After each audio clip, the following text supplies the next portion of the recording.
మహాపర్వదినమైనటువంటి మకర సంక్రాంతి కార్యక్రమాన్ని ఈ యొక్క ఉత్తరాయణం పుణ్యకాల ప్రారంభం ఈ రోజు నుంచి ప్రారంభం అవుతూ ఉంటుంది. ఈ ఉత్తరాయణ పుణ్యకాలంలో సంబంధించినటువంటి దేవతలకు ప్రీతిపాత్రమైనటువంటి యొక్క మహత్తరమైనటువంటి కాల ప్రమాణం. ఇందులో సంబంధించినటువంటి యొక్క మహా దేవుని యొక్క ప్రభావితాలతో కూడుకున్నటువంటి పుణ్యమైనటువంటి యొక్క పర్వదిన కార్యక్రమంలో ఋతుక్రమం అనేటువంటిది ఒక మాసం అనేటువంటిది 6 మాసాలకు ఒక సంబంధించినటువంటి ఆయనం ఉంటుంది.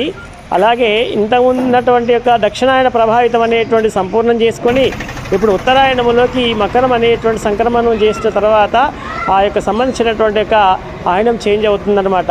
ఈ రోజు నుంచి ఉత్తరాయణ పుణ్యకాల ప్రభావితం అనేటువంటిది ఏర్పడుతుంది. ఈ ఉత్తరాయణ పుణ్యకాల ప్రభావితంలో సంబంధించినటువంటి చలి, ఆ సంబంధించినటువంటి యొక్క వాతావరణ ప్రభావితం చేత అనేకమైనటువంటి యొక్క ప్రభావితం, దీనివల్ల ఉన్నటువంటి యొక్క కాల ప్రమాణ ప్రభావితంలో ప్రకృతి సంబంధించినటువంటి ఆహార పదార్థాలు కొన్ని చేసుకొని పిండి పదార్థాలు అనేటువంటి యొక్క పదార్థాలు కొన్ని కూడా చేసి నువ్వులతో కూడుకున్నటువంటి యొక్క నువ్వుల నూనె చేత ఆ తైలాభరణం చేసుకోవడం, వాటి యొక్క పదార్థాలు మనం భుజించడము, ఆహార నియమాలు ఈ విధంగా పాటించడం చేత ఈ యొక్క కాల ప్రమాణానికి ఉన్నటువంటి ఒక ప్రభావితాన్ని తట్టుకొని ఆరోగ్యవంతులుగా ఉండడానికి ఈ సంక్రమణ ప్రభావితం ఇప్పటి నుంచి ఏర్పడుతూ ఉంటుంది. కాబట్టి ఈ యొక్క మకర సంక్రాంతి సందర్భకాలంలో ఆ యొక్క స్వామివారిని దేవదేవుళ్ళు అయినటువంటి యొక్క ఇష్టదైవాల ప్రార్థనా విధానంగా మనం ఆరాధనపూర్వకంగా ప్రాతకాలంలో స్నాన కార్యక్రమాలు ముగించుకొని దైవ దర్శనాల ప్రారంభం చేసుకుంటే ఎంతో పుణ్యప్రదమైనటువంటి యొక్క కాల ప్రమాణం. ఈ ఆయన ప్రభావిత లక్షణాలు కూడా ఆ విధంగా మన మీద చూపించేటువంటి అవకాశాలు ఉంటాయి. ఈ యొక్క ప్రభావితంలో ఇంటి ముందు రంగవల్లులు ఏర్పరచుకొని వాళ్ళ యొక్క సంబంధించినటువంటి యొక్క తోరణాలు కూడా కట్టుకొని ఆరోగ్యంగా ఉండాలనేటువంటిది ఆ దేవదేవుళ్ళ యొక్క ప్రభావితంతో కూడుకొని అందరం ఆరోగ్యంగా ఉండాలని, ఇంటి లోపల అందరూ పిల్లలు పాపలు అందరూ కూడా సుఖ సంతోషాలతో ఉండాలనేటువంటి ప్రార్థనపూర్వకంగా దీపారాధన చేసుకొని వెలిగిస్తూ ఉంటారు.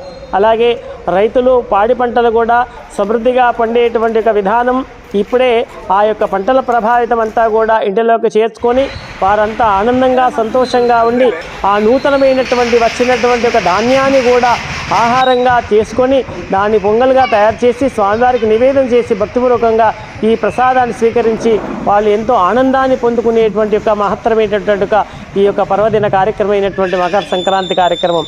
కాబట్టి ఇందులో వారికి సంబంధించినటువంటి పాడి ఇచ్చేటువంటి యొక్క ఆ సంబంధించినటువంటి గోవులను ఈ పశుపక్షాదులన్నింటినీ కూడా ఆరాధించి వారిని కూడా దైవంగా భావించుకునేటువంటి ఒక మహత్తరమైనటువంటి ఈ యొక్క మకర సంక్రాంతి రోజునాడు. కాబట్టి అందరూ కూడా హాయిగా సంతోషంగా ఈ యొక్క మకర సంక్రాంతిని జరుపుకొని ఆయురారోగ్యములతో భోగభాగ్యములతో ఉండాలని